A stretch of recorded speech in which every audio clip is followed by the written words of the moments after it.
actually had their armour in the building. Well, the whole time I've been here, 25 years. And did people used to play with it?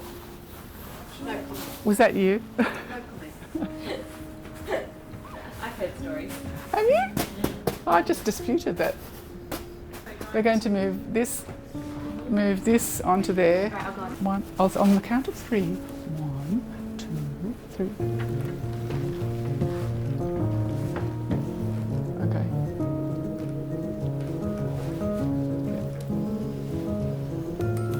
That's good. So you can see how heavy it is.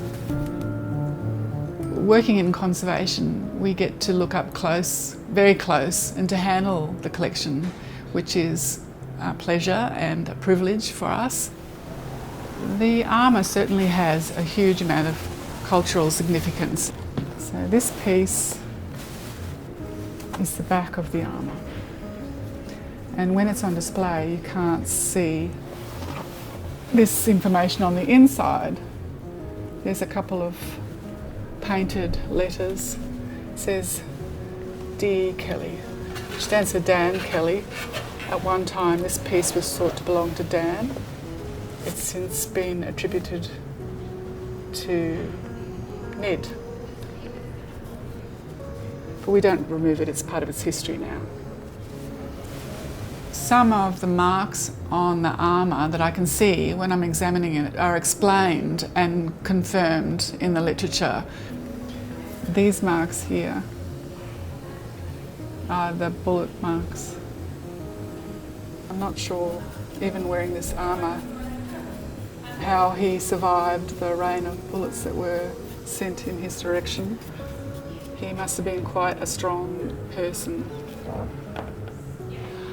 While my primary concern is about the condition of the armour, its physical condition, you can't help but be involved in trying to understand what is the significance of the armour. What story do we want to tell, and what do I think about Ned Kelly, the person? My opinion is there's more to the story than a black and white good versus evil, good versus bad. It's up to people to make their own interpretation, but to be informed.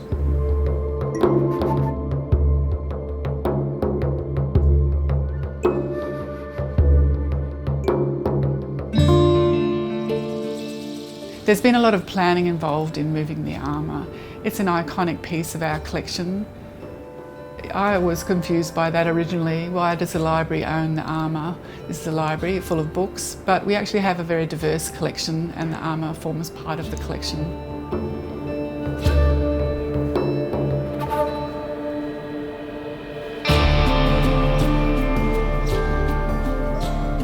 It's very heavy. I can't imagine one person wearing it.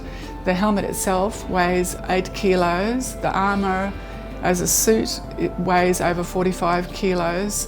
So physically, it's hard to move. It's also hard to display.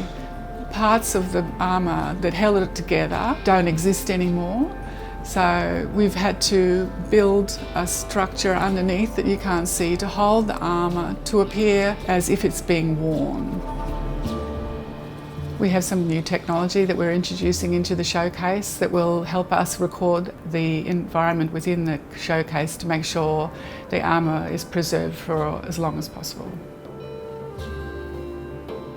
Something interesting to note is that Redmond Barry, the judge that sentenced Ned Kelly, actually stands outside the library. His sculpture is directly in front of the library. And inside, in a new case, is our armour that Ned Kelly actually wore. And what do you think Ned Kelly and Redmond Barry would have thought about that?